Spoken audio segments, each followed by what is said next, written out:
We at Plan believe that the inclusion and increased involvement of women in the largely male dominated field of technology is essential for the development of the field as a whole.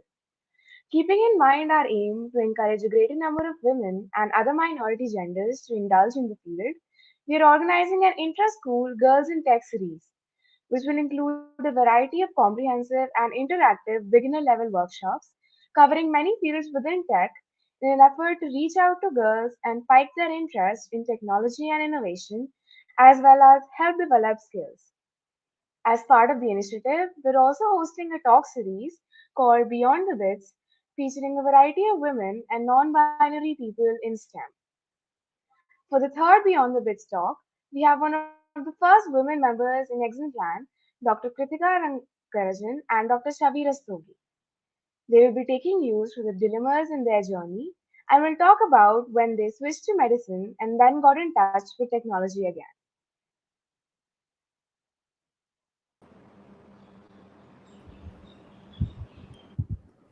Thank you, Navya. Thank you.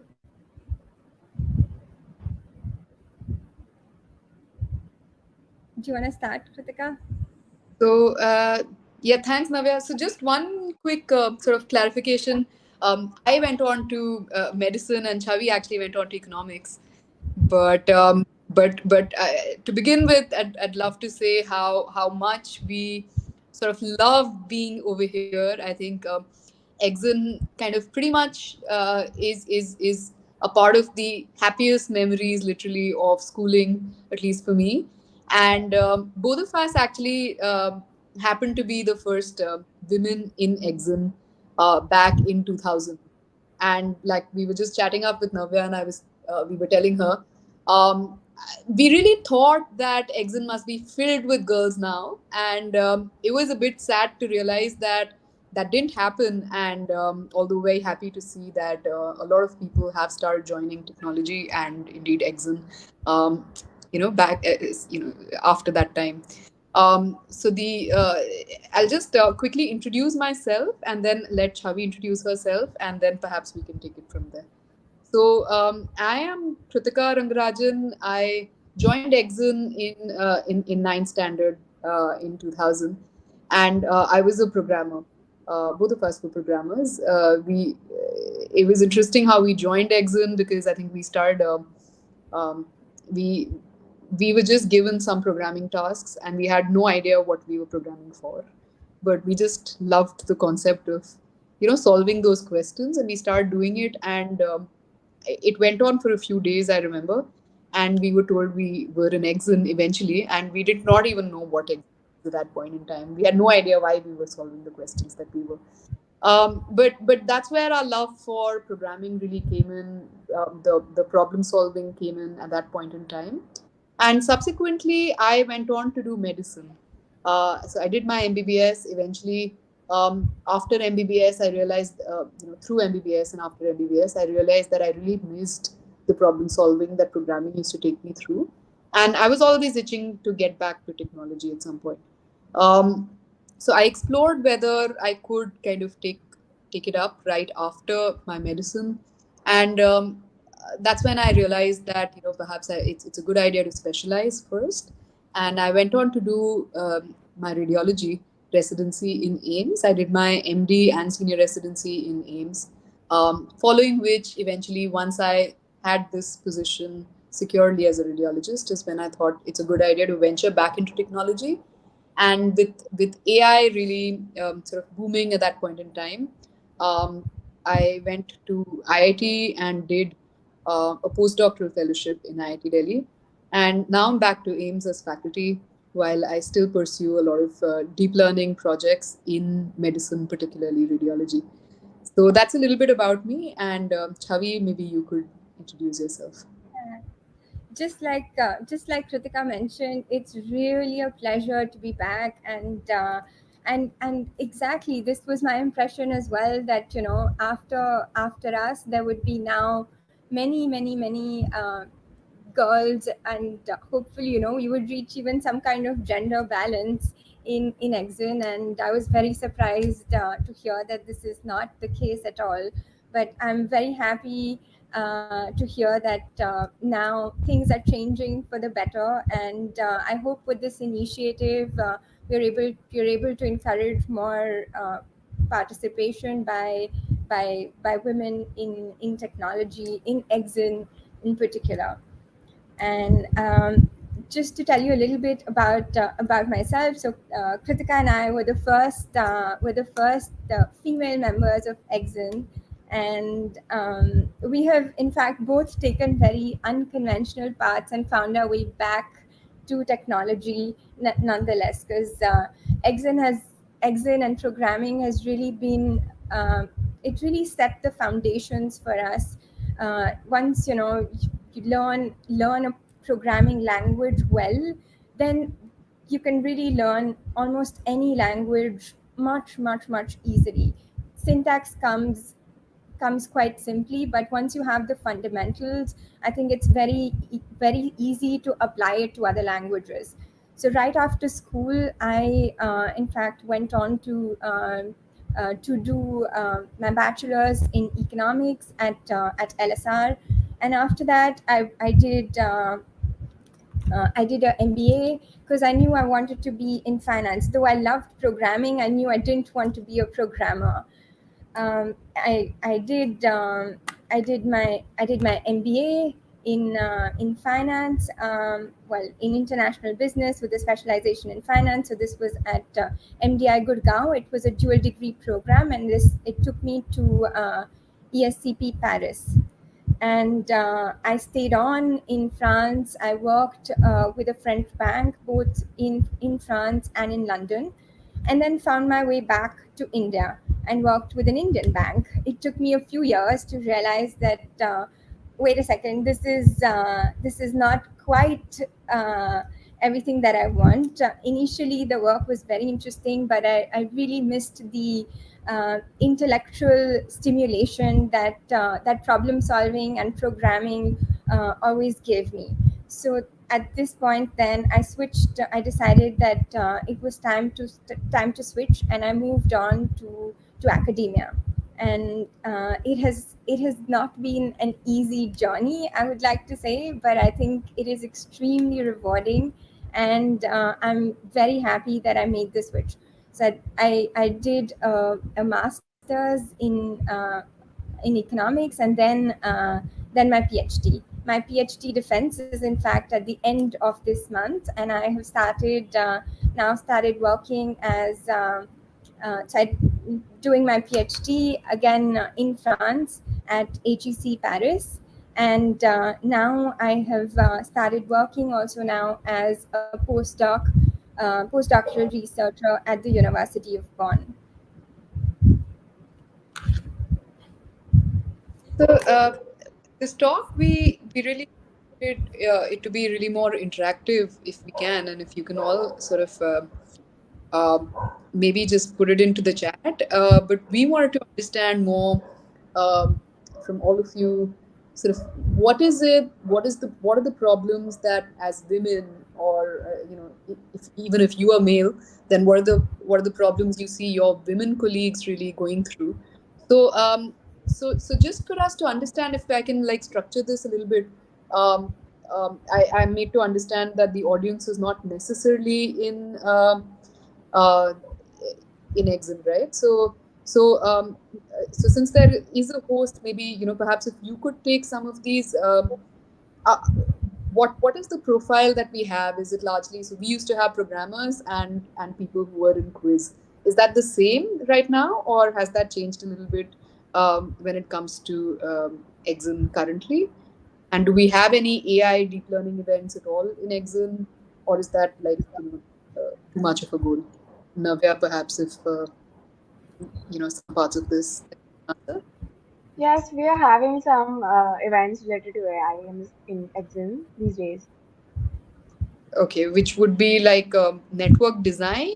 Is it more like a challenge, like an image challenge kind of thing, or how is it structured? I'm probably not the best person to answer this because I'm not in the AI department. Sure, sure, sure. And what do people, eventually do? Like, in the sense that typically people who are in exon, are they still chosen by, an entrance test, which where you're made to like sort of find answers to problems? How does it work? We have inductions for different departments. So, like for the hardware and crossword and departments like that, we have a written test, a written paper. And for creative departments like app development or web development, we make the people make some apps and websites, and we judge them on the basis of that. So it depends from department to department. It's different for each. Right. And so are they typically people who really want to be in technology? Is it typically driven by, I know you can just answer for yourself, but maybe for yourself and anything else that you can sort of, from your friends, or a general sense of things on, is it people I want to be because they enjoy technology, or is it because their parents are in technology related fields, or is it just For me not related to? personally, it was. Yeah, I'm sorry, but for me personally, I was interested in app development from a very young age. So when I came in DBS Archipuram and I got to know about Exit, I was like, "Ki, I have to get into this tech community so that I I'm able to interact with people who are like myself, and I get to grow by getting to know them." But I feel like in general, there are a lot of people who give inductions who are interested in tech, and there are also people who are just getting to know about stuff, and they're just trying out new things, and that is the reason they uh, come up and give inductions and try to learn something new. Yeah, interesting. And do you feel that as women, do you feel? I know I'm making this more of an interview of you, but maybe eventually, like I would be good if you can ask the questions, so that like if there's something that um, uh, you want to represent from everyone, if you have questions from everyone, I think that would make it more relevant to everyone. That would be helpful. But just interested in knowing, do you think so? Why would you think there are lesser women in exon? Do you think there is a bias in the selection itself, or is it more of people who choose that path are lower? I think a lot of girls are not aware of tech and things like that, and are not interested in it. So through this Girls in Tech series, we are trying to reach out to more girls and trying to develop skills in them so that they feel at par with men, and they are comfortable going to events and getting to know more about tech, and they do not feel that they are lesser than men in any case. Absolutely. So I think, given the background of this is something that I would like to mention. That I think right from a very young age, what we see is that um, uh, it's somehow you know considered much more normal for a boy to pick up technology, in the sense of even if there's a problem with the computer, parents often ask the boy to solve it for them. Yeah, It's often a exactly. conflict that starts from that point, and not necessarily something that. So I think that's the mindset that ends up getting built in to women that young. So it's little girls who then start believing that maybe technology is not for me, because it's always my brother who solves these problems. So uh, so yeah, I mean, to reach out to the larger audience today, I mean, I would like to sort of stress on how, um, even the core technology parts of it, like Chavi and I were both programmers. So and that's the deepest you can get to computer science and technology, right? But it's just important to not lose your confidence. A lot of things are simply just about believing that it is for you, and just make the choices um, that you would perhaps otherwise not.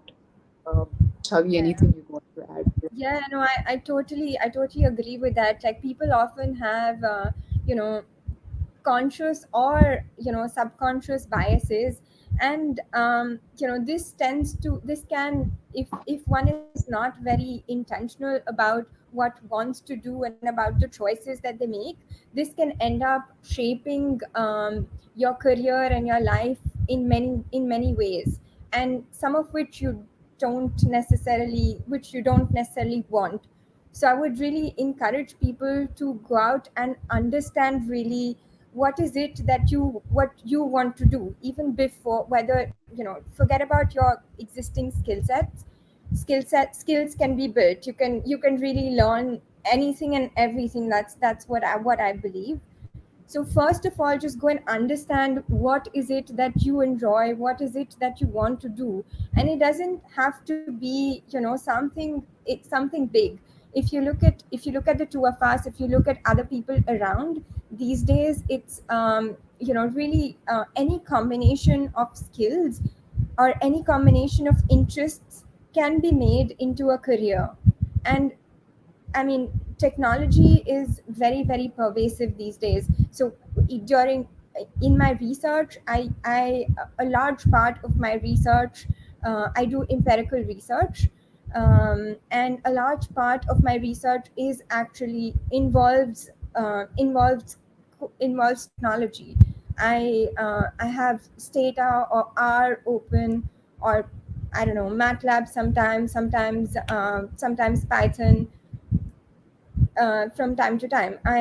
When I was working in the industry, I did not think that I really missed this. And now that in academia, when I can solve problems and have technology with it, I think it's really great. So just go out and understand really what is it that you enjoy. And then the second step would be, once you know, okay, these are the skill sets, just go and explore what exists out there. There might be certain careers which will come up as you grow up, but even at right now, go out, like you're organizing these series. Go and talk to different people in the industry, understand what they do, and not just from a very superficial level, but really what exactly do they do on a regular basis. What does it involve? What kind of what what are the, not just even the skills, but what does their day look like? What are the kind of things that they spend time doing, thinking about, working on? And I mean, at the same, and I would just also like to emphasize another thing that Kritika said, that uh, just don't be afraid to hear no's, because that's just because of these, a lot of biases, conscious, subconscious. You're going to get it might not be easy for you. It probably, for both men and for women, but it might be even slightly harder as a girl, as a woman. But just don't be afraid, work hard, power through the difficulties, and don't be afraid of hearing no's, don't be afraid of falling down, don't be afraid of failing. That's how you learn. That's how everyone learns. It I think Kritika put it really beautifully with the example of when a computer breaks down, then who is it that actually is asked to repair it? And of course, if the child is not able to repair it, no one sees this, right? But this is fail in a sense failure, and this is how that person has learned. So, at whichever point you start, just don't be afraid of making mistakes, of failing, because this is how you're going to learn. That is really really the only way. Yeah, so I think like um, okay, so so that's Nabhay saying what made you realize you want to go back to tech. So I try to describe a little bit of my journey. So in class 11 is when, so I joined Exim when I was in class 9, and so till that point, I was very certain I wanted to be a doctor, because that's how I always imagined myself. Because um, I had this aspect of community service, which was always there at the back of my mind, and that's all I could think of till that point. But I think Exxon itself was a little bit of a I mean, my father actually happened to be in industry, in IT. So my father actually retired as the managing director of HCL. So that might sound a little strange, but I had also seen the ups and downs of the IT industry as an industry, and I always looked at medicine as something that's always needed for people. So that's how it was till, like I mentioned, Chavi and I, when we were given a set of problems to solve, we didn't ask why we've been given these problems. We just sat down and wrote some code and tried to make it happen. And eventually, we got into Exxon. We went for a lot of inter-school symposiums, like all of you do. And when we started winning these programming symposiums, we both realized that we really love it. And I think apart from, so there was the aspect of it of problem solving, which we really liked, we innately liked. But there was also this association area of programming with winning contests. And I think who doesn't like to win a contest? I think we both love the feeling of being in Oh, a position where we would win for the school. And which is why in 11th, that became a very difficult decision to take. And I didn't have any clarity, and I'll admit that very brazenly. I mean, I think I was perhaps the most confused kid. I took up PCM biology because that allowed me to do PCM. So I thought it would keep the option of engineering open if I did that. But I did continue to focus on medicine. But medicine is, particularly the initial years of training for medicine, are very boring, because all you need to do, if you sit down and do zoology and botany, where there's no explanation given to you, you just simply have to remember that this plant does this and this animal does this. It's extremely boring. So I think even at that point, I started questioning my own decisions. It felt like, why am I doing this? There's just no logic to it. But then I really thought that once I get into medical school, it's all going to be okay. And I was confused enough that when I did finally clear, so I gave both my IIT entrances and my PMTs, and I cleared both. But when I finally, so back then we used to have a screening. So when I had to take a decision, I took a decision because the MAMC counseling happened first. It was as stupid as that. Um, and I went on to do medicine, but then I think medicine, again, like I mentioned early on, is very ratu, so to say. So when I went into the anatomy hall, and we are supposed to just simply remember that this nerve goes this way, it's just very boring. It makes you question everything you're doing. So I really had a hard time during that. I really thought I would leave medicine and maybe sit for the engineering entrances again. But then that's when biotechnology started picking up. And this was around third year of medicine when I realized that look, maybe there is a way into technology. And this is what my parents always told me, that, look, you can always do technology at any point in time. And I did not believe them. But yeah, when I started doing biotechnology at that point in time, when I started looking at biotechnology, it gave me some hope that maybe I can actually pursue this going later.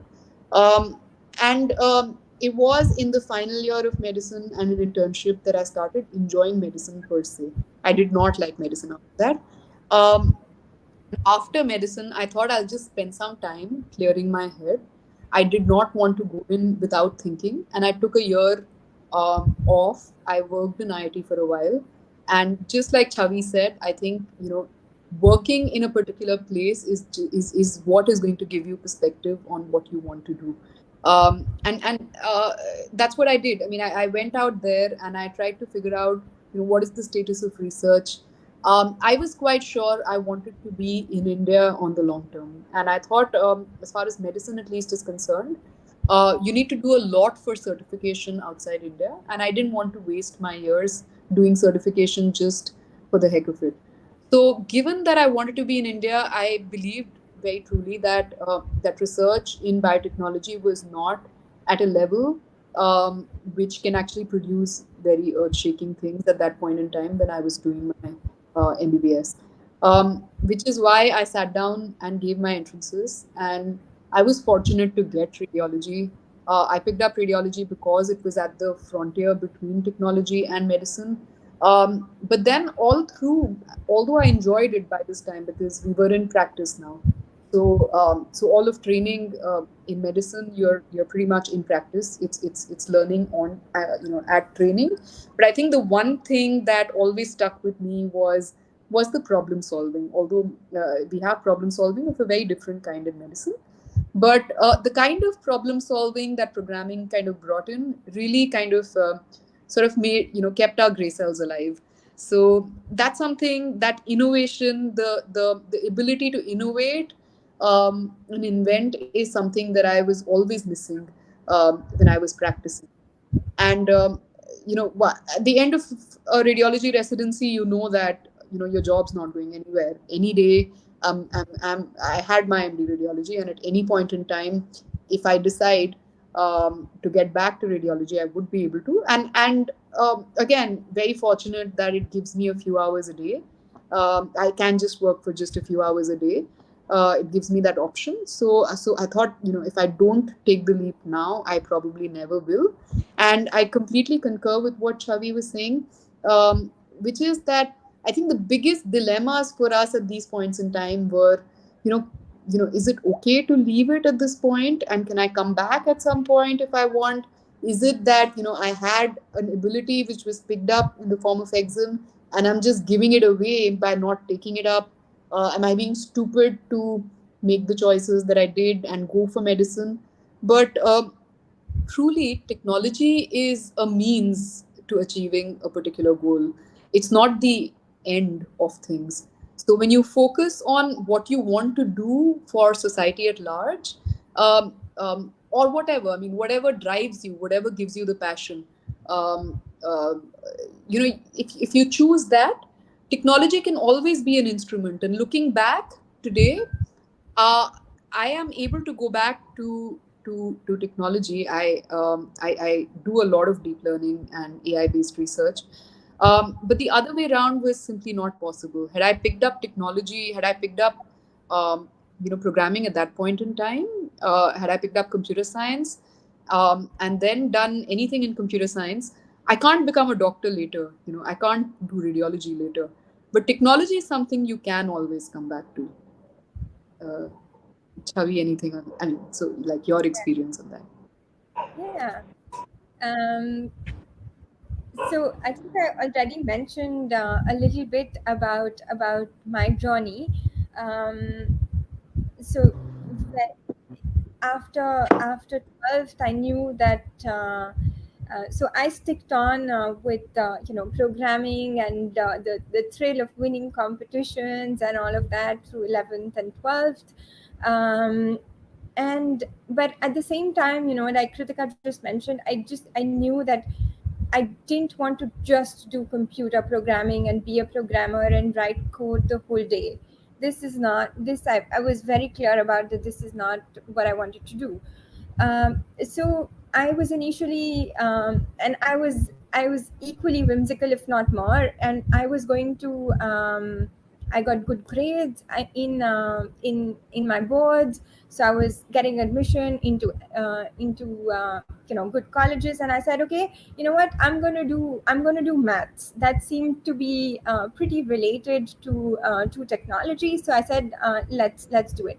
And my father was like, dad said, no, you should do economics. And so we had a bet. I said, okay, fine, if I get into LSR in economics, then I'll take economics, otherwise I'm going to do maths in Stephens. And lo and behold, I got into I made the shortlist for economics. And so I ended up doing economics, and I'm really glad that this is how things turned out. um, but of course, I initially tried to keep up and said, okay, fine, economics is great, but I'm also going to continue learning um, more computer science. And so I tried to do, a TOEIC certification alongside, and that worked out fine at the beginning, but the somehow, just didn't work alongside. And it wasn't really, what I was learning there was not really very intellectually stimulating. It wasn't really algorithms or anything. It was really um, new different programming languages, so I didn't really see the point of continuing with that. And so I went on with my career. I did a MBA from it was a dual degree in international management. It was a dual degree program from MDI Gurgaon and ESCP in Paris. And I knew that in economics, finance is what I'm interested in. So I did an internship at a French bank, and that's really so this is something that I mentioned earlier. Also, it was really I really enjoyed the experience of the internship. That really helped me to learn more about what exactly happens at the bank, how the team functions, what different teams do. And I think that's actually a really great way to learn about different fields. Do internships, and I would advise you as well to do internships with different companies in different fields that you're interested in. And uh, I'm sure, talk to people. There people always need interns. So it's just a question of a match between what they need and what you can offer, and in the process I think it's a really great learning experience. So after my internship, I did well, and they offered me a permanent position in London. uh, so I started working at BNP Paribas in London. The work initially was really great because I was learning something new, but very quickly it became quite monotonous, and I said to myself, well, this is interesting, but I don't think I can do this all my life. And then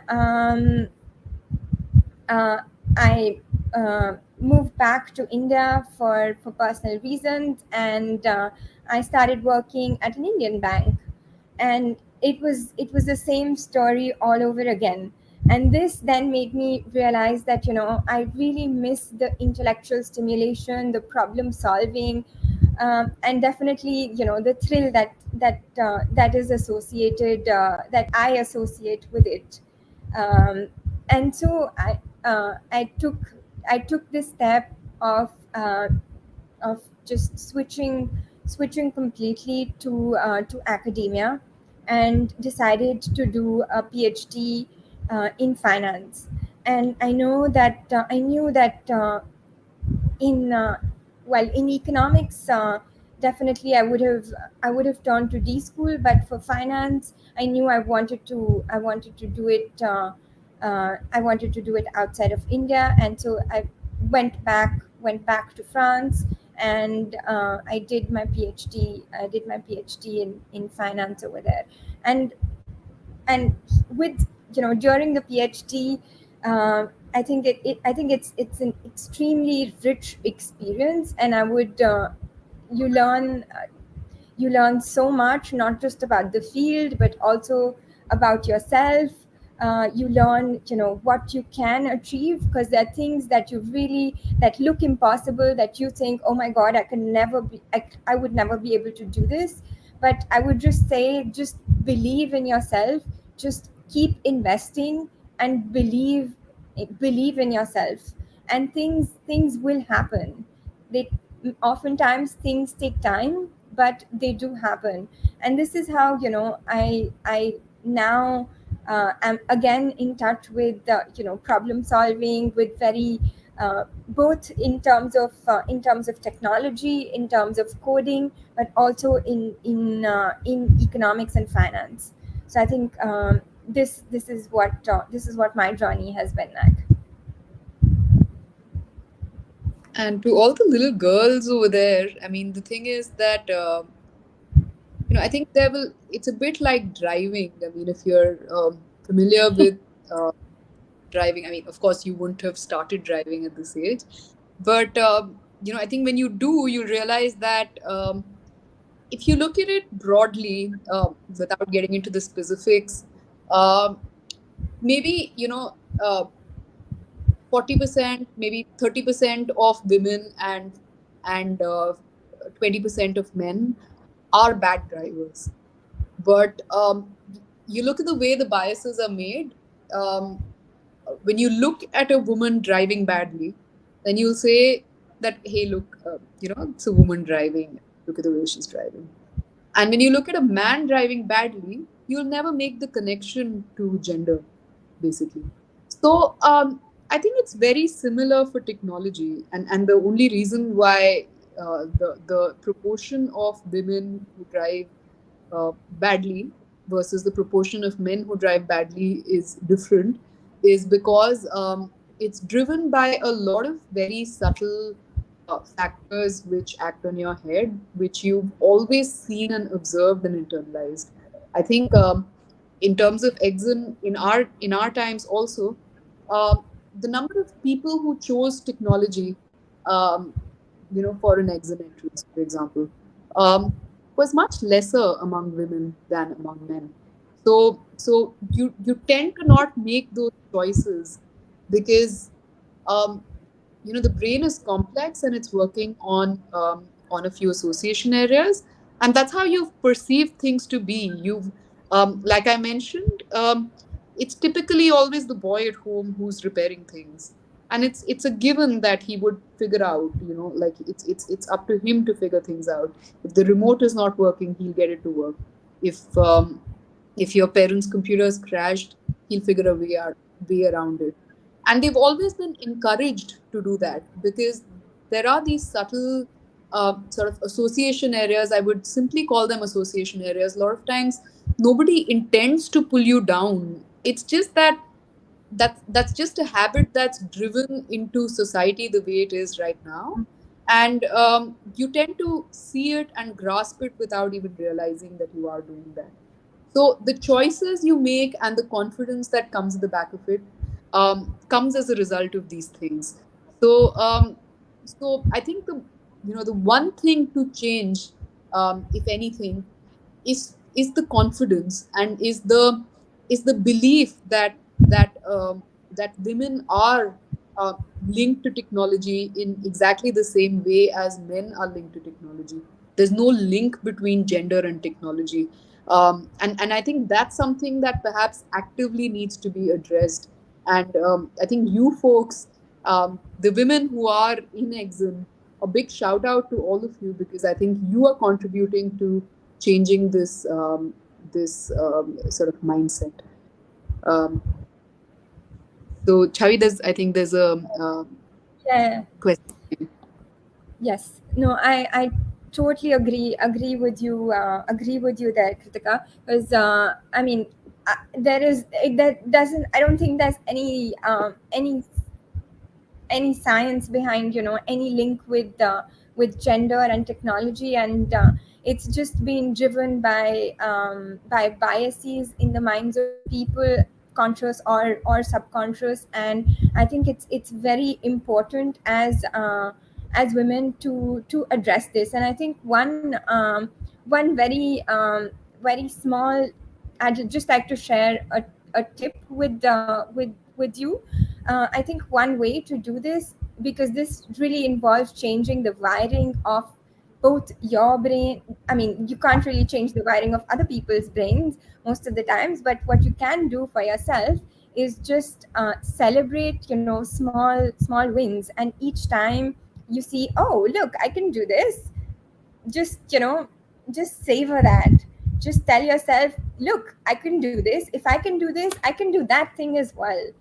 So I think that's just something, it seems very small and trivial, but I think if you keep doing this, it all these small things will keep adding up. And I think you'll see in maybe 1, 2, 3, 4, 5 years down the line, you'll see the difference. Um, okay, so let me answer the question now. All right, so uh, more about my work in finance and technology. So I'd like to say that I personally am not working on AI or machine learning, but definitely AI and machine learning uh, is a very important field and very upcoming field. And now even in finance academia, a lot of research is being done in AI and machine learning. Um, what I do is I work on empirical corporate finance, and my research is about entrepreneurial finance and innovation. How that involves technology is so the way when you write a paper, what happens is that you collect first in finance at least you collect the data, you put it together, and of course you need to write code to put together data, to clean the data, to analyze the data, to merge the data, to match different data sets, to scrape the web for different kinds of data that you need. Because sometimes, for example, it could be the case that some data providers only have a web platform, and you actually need the data in for do large sample analysis. So you need really the data in Stata or in R. So it sometimes involves collecting that data, and then you need to then the next step would be to analyze this data. And again, this is all of this involves technology in some form or the other. Another thing which I do from is text analysis. This is something which is becoming more and more common in academia, is text analysis. So again, this is where R and Python kind of languages come very, very handy. And uh, this still we're still I think I'm pretty sure finance academia is still not as advanced as the frontier in computer science, but we're trying to catch up. So if you have a solid background in computer science and then you enter finance academia, I think your prospects are extremely bright, because there are a lot of people who are very, very interested. You have extremely good foundations which you can then add finance to. So in this case, you can actually do it either way. So you either start with your path could be either you start with computer science, and then you switch to economics and finance, or you can start with economics and finance and add technology to it. Both these combinations, or you could work on these two simultaneously. Both these combinations, I think, are very have very bright prospects. Let me know if you Yes. want. Sorry, Kritika. Okay. No, no, no. I was going to basically say that, but we have another question. So, Yeah. uh, the Niyati says, what advice would you give to someone just entering the tech field? Anything you wish you had known? Uh, so, okay. So, I mean, since I cut you short, Chavi, I'm sorry. Do you want to finish what you were saying and maybe answer this also first? Um, I think, um, well, I mean, this is, I guess, not specific just to technology, but I think it is even. I mean, it's probably most relevant for technology, just given you know, how pervasive technology is and how technology is married to really every single field that we see right now.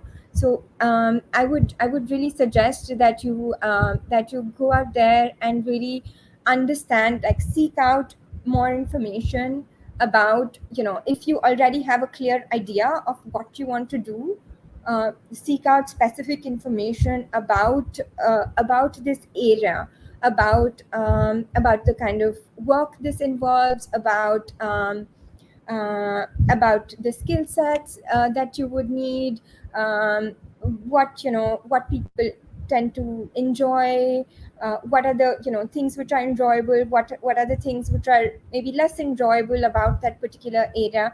And if you're and that's if you're all sorted, or at least you think you are. And then you can also, if you don't know, then you can do a more broader search, find out about the different areas that could potentially interest you. I think that would be, to me, would be go out, talk to people, whether they are your friends, or parents, or older siblings or cousins or friends of friends. Seek out information, and I think this is something that um, I didn't do or don't do enough of, and I should tell myself to do more of this as well, because anytime I do it, it is extremely helpful. Krithika, Yeah, what would you like to add? absolutely. I think few things again which are relevant anyway, not just to technology, but I mean, the first I think is a need for constant evolution. I think that's something that's um, very striking. I think, and more so in technology than anywhere else. I don't think so. Today you might learn machine learning, deep learning, and you think you're set because it's the thing that sells at the moment. But everything's going to change within like the blink of an eye, and you would need to constantly evolve, constantly look out at what is changing. And technology is something that changes perhaps the fastest among all fields. So your skill set today does not necessarily define the skill set that you require or will make you do the best tomorrow. So you do need to constantly evolve. Secondly, I think perhaps the most important thing for that both of us have stressed on, and I think both of us uh, kind of did differently, um, uh, and which has in retrospect really helped us, is look out for what really interests you, because technology is more of an instrument to achieve a certain goal and not really the end point in itself. um, so I think our anxieties came from wondering if we're really leaving technology. But yeah, this is something that I mean, although we eventually did exactly that. But to anyone who is interested in some allied, I wouldn't say allied field, but in any field, and you're a little scared to venture in there because you think you're going away from technology, I would strongly say this, that go ahead and kind of get whatever skill set um, you think is required to be where you envision yourself. So try and visit as many uh, sort of professionals who do where you want to be, and look at how their everyday life looks. What is it that they actually do every day? A lot of people who do engineering land up in managerial jobs eventually. So you're not doing technology at all. You're eventually just a manager. So what is it that you want to do should be defined by what you see on ground, and and that's where you imbibe from.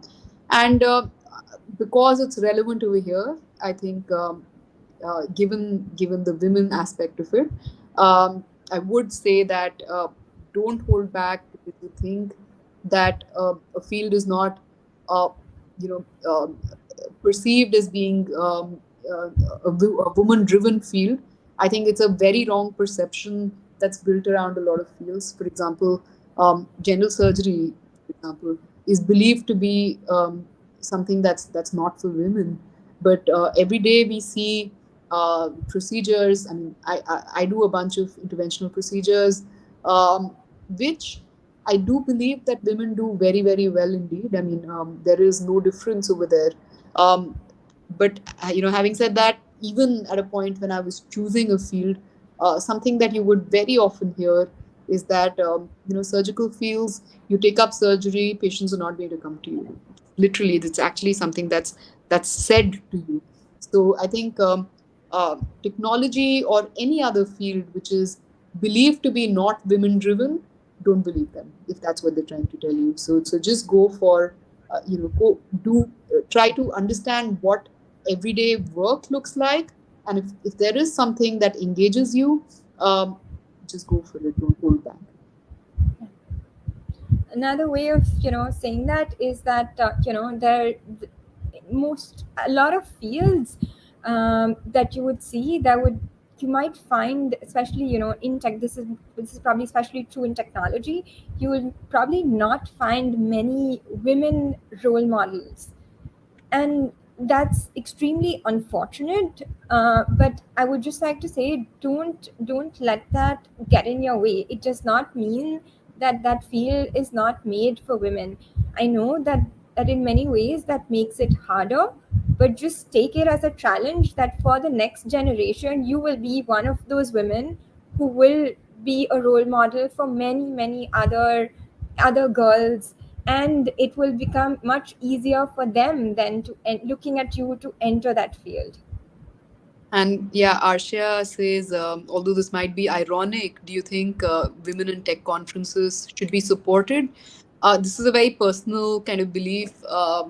I don't have any data points to support it, but I'm personally not a believer in a kind of reservation for women, or for any other form of reservation for anyone else. I do. I think what we need. I think personally, I would think what we need to encourage is change starts at home, and at home start sort of choosing things which involve technology every single day, and encourage, say, your friends to do it, your house help to do it, and maybe if anything, I think popularizing women role models, however few there may be, through popular media, in my view, is a better way, because it kind of gets in.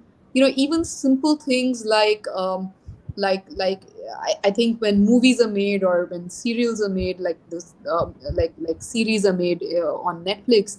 When you show women actually using technology, I think that kind of goes a longer way in changing people's mindset than actively kind of encouraging or reserving a certain participation for women. Yeah, That's my belief. yeah, no, I totally agree with you. I don't think I have anything to add to that. So I think we have the last 2 minutes. So if there is anything else specific that you'd like us to address on that.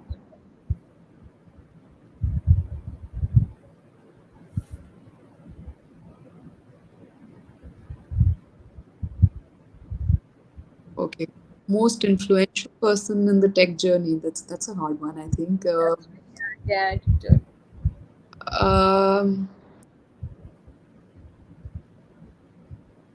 Um, I mean, for me, I would say perhaps my father. I mean, I think he's always been the one pushing for, uh, you know, so luckily, I mean, I was always fortunate in the sense that, say when I left medicine for a year after medicine, after completing MBBS from MAMC, my parents didn't say, why are you wasting your time, and they said, go ahead and explore what you wanted to, and similarly after radiology, I mean, and after completing residency from AIMS, when instead of that's the point when you finally start earning, right? So um, like a half decent salary, and after all of those years, like so like 15 years of training, again my parents didn't say what's wrong with you and why you so confused. They said, yeah, I mean, this is the way to go, and go for it. So I think for me, it's my father, and he is a technology person, so that really helped. that's great. um I'm really struggling with this one. It's a hard question. Um, s- I, I don't know. I think the foundations really for me were laid, both in terms of basics, in terms of conceptual basics, and also in terms of confidence that I can do this. It's more I think it's more a question of my perception of myself that really that confidence was built. And so I would say it was, for me, it was really Mukesh sir. Yeah, it really, through all the interactions, through all his teachings and his patience through all uh, my questions, sometimes nonsensical ones. I think it was really Mukesh sir for me. So I'm a little scared almost. He might feel, he might be a little angry. We're both saying, look, you don't need to take up computer science because I think both of us got a bit of brickbats at that point in time. Because at that point in 11th, when I took up PCMB and Chhavi took up, so Chhavi took up economics with PCM. Neither of us picked computer science. No, I took And computer science in 11th, 12th. I took computer science. you did, okay. So, I did. but sir was pretty sad about it. I think he tried talking us for a long time, talking to us for a long time, but yeah, I mean, but he's been a big force in making us believe that we Absolutely. can the technology ladder. And I think one more, I think we're all very fortunate uh, to be in the environment of DPS, in the sense of, like I remember asking you at the beginning whether the reason why there aren't so many girls is that there is a bias. I think Mukesh sir has kind of built this environment uh, with literally no bias, which is very difficult to do um, um, in a technology environment. And I think I don't think I ever sensed any bias or any difference in terms of being a woman right up till right now. I mean, I think, yeah, right now, of course, I think later in life there are a different set of challenges you have when you have kids. You have to manage everything together. But and that's when it does genuinely get a little different between men and women. But right up till that point, I don't think I perceived any difference at all. And a large part of the um, credit for it actually goes straight up to Yeah. Mukesh sir. Yeah.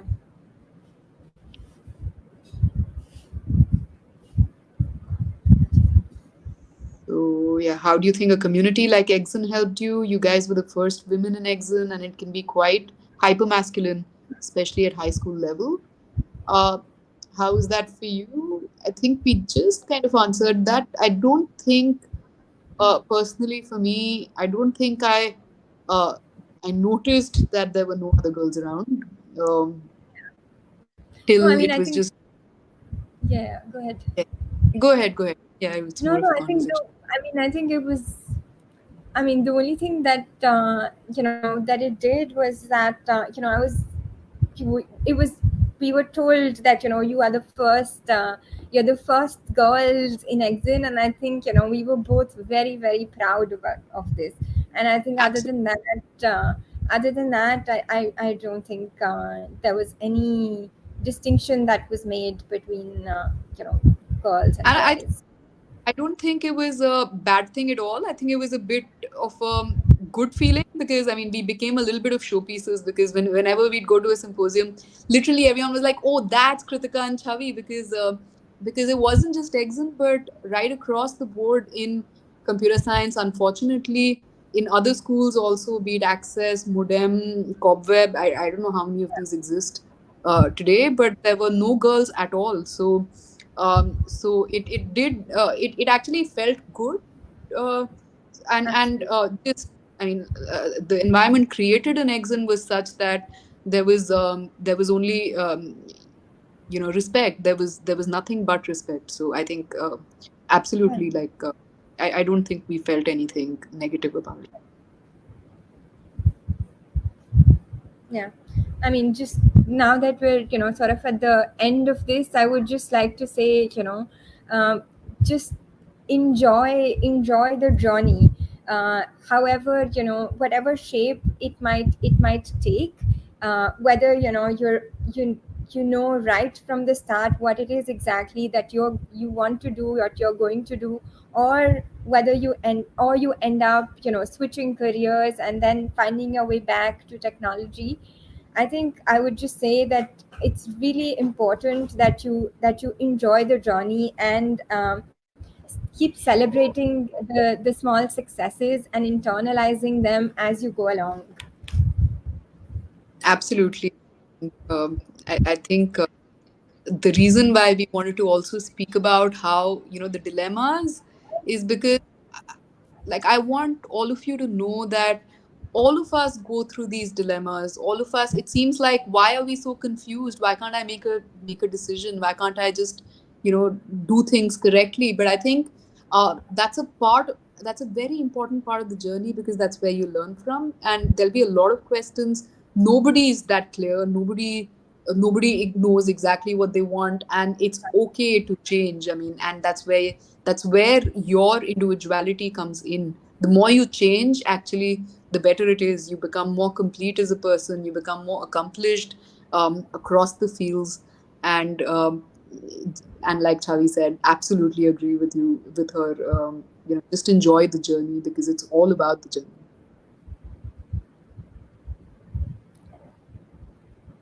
Thank you so much for giving us the opportunity to share our experiences. It was really great talking to you, to all of you, and getting some insights into how things are now at Exin. I'm really happy that we got a chance to talk to all of you. Would have liked it to be even more interactive, but we were able to answer some of your questions, and that's really nice. Thanks. Yeah. Thank you, Navya, the whole Exim team, for reaching out. I think it was really, really enriching for us, and we feel younger talking to all of you. So it absolutely fantastic. Thank you so much, Dr. Krithika and Dr. Chhavi, for joining us today and giving such an enriching talk. I'm sure everyone who joined us immensely enjoyed the session.